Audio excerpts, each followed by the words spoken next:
ओम शांति। राजयोग के पार्ट 8 में हमने जाना था कलयुग आयरन एज के बारे में। आज पार्ट 9 में हम जानेंगे संगम योग कॉन्फ्लुएंस एज के बारे में। आत्माओं के जो जन्म होते हैं वह सतयुग में 8 जन्म, त्रेता युग में 12 या 13, द्वापर में 21 और कलयुग में 42, अर्थात सब मिलाकर 83 जन्म होते हैं।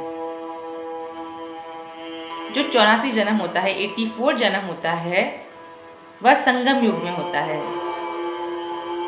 जब आत्मा को दिव्यता का ज्ञान होता है।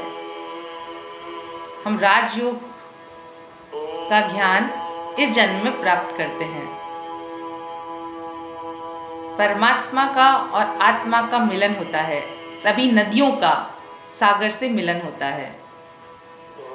हम अपने जीवन काल में ही देखते हैं, जब तक हम ध्यान में नहीं आते हैं, हमने बहुत सारे शास्त्रों को देखा, पढ़ा, बहुत सारे गुरु किए, परंतु जीवन के अंदर अपार शांति, पवित्रता, सुख का हमें पूर्णतः अनुभव नहीं होता। और भगवान के कहे अनुसार कि जब जब धर्म की बहुत अधिक ग्लानि हो जाती है, तब मैं उस युग में प्रवेश करता हूँ। तो आज हम देखते हैं कलयुग चल रहा है, घोर अंधकार का युग है। तब स्वयं भगवान प्रजापति ब्रह्मा के द्वारा हमें यह ज्ञान प्रदान करते हैं। संगम युग पर राजयोग हमें सिखलाते हैं। इसके 4 मुख्य स्तंभ होते हैं। सबसे पहला होता है ज्ञान, दूसरा होता है योग, तीसरा होता है धारणा, फिर होता है सेवा। आज हम देखते हैं हर जगह स्ट्रेस है, डिप्रेशन है, बच्चों को स्ट्रेस है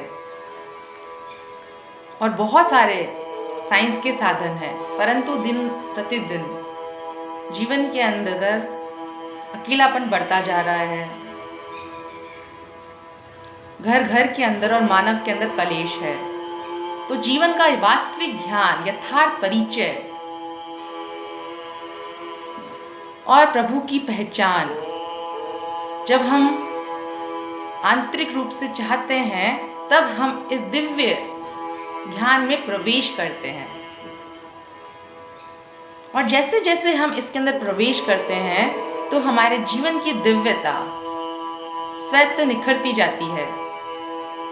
इसमें किस प्रकार आत्माएं प्रवेश करती है? जब आत्माएं पुनः पतित बन जाती है, पांचों विकारों के कारण, काम के कारण, क्रोध के कारण, लोभ के कारण, मोह के कारण, अहंकार के कारण, जब सारे विकार से मनुष्य दब जाता है, जीवन के अंदर चाहता है शांति आए, पवित्रता आए, परंतु जब कोई मार्ग नहीं दिखता है, तो परमात्मा की लाइट उसके ऊपर पड़ती है और कोई ना कोई निमित्त बनता है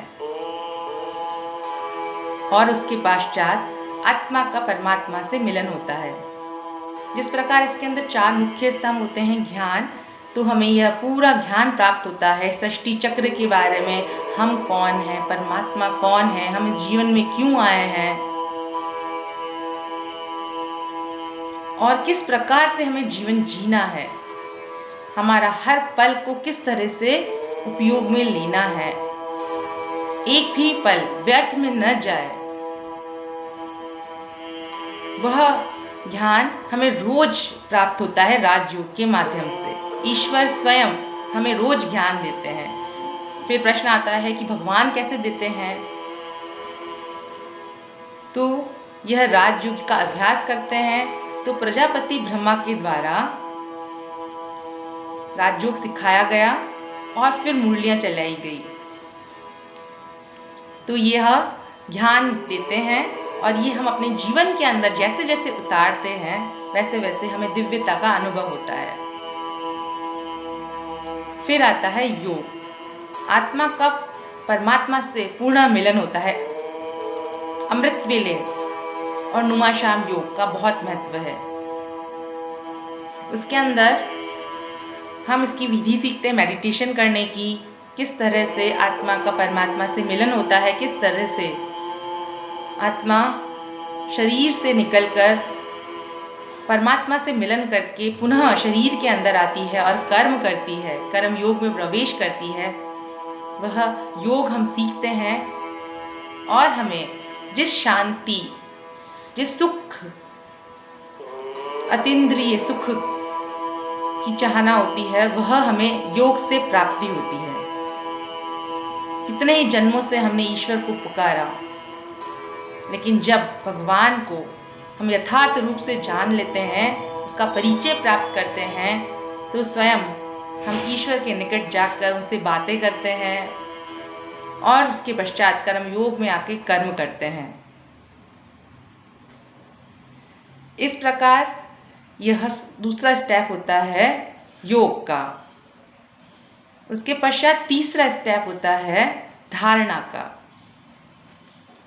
धारणा के अंदर हम पूर्णतः धारणाओं पर चलते हैं और ये जो धारणाएं होती है वह जीवन के अंदर बहुत सुंदर होती है और धीरे धीरे आत्मा इन धारणाओं के अंदर प्रवेश करती है। जैसे खान पान की शुद्धता का, पूर्ण पवित्रता का।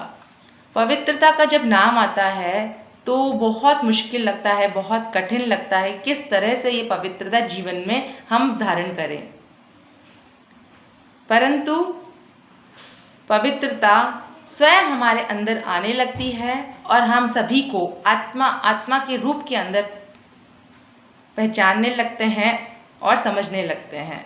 बहुत ही सुंदर धारणाएं जीवन की बनने लगती है। फिर आता है सेवा।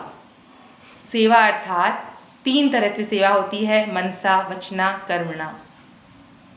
तो किस प्रकार से मन को पूरे दिन बिजी रखना है, क्योंकि मन बहुत चंचल होता है। मन की अवस्था होती है कि वह इतना चंचल होता है कि मिष्ठान के अंदर या मल के अंदर अंतर नहीं जानता, अर्थात एक मक्खी की तरह होता है। उसी मन को बांध कर रखना, उसी मन पर संयम करना हमें राजयोग के द्वारा आता है। और जैसे जैसे हम इन पर संयम करते हैं तो हमें जीवन का अतीन्द्रिय सुख का अनुभव होता है और प्रत्येक पल ईश्वर के साथ मिलन करते हुए हम मनाते हैं। यह संगम युग ही है जहाँ पर भगवान स्वयं धरती पर आते हैं और हमें यह शिक्षा देते हैं। और जब हम यह सुनते हैं कि किस तरह से भगवान आते हैं और किस तरह से ये शिक्षा हमको प्राप्त होती है, तो हमें यह पूरा राजयोग सीखना पड़ता है, समझना पड़ता है। तो आज हमने संगम युग के बारे में जाना, अपार सुंदरता का युग और पूरी तरह से विकारों को निकालने का जो युग होता है और पूर्ण शांत रहने का जो युग होता है, वह संगम युग होता है। ओम शांति।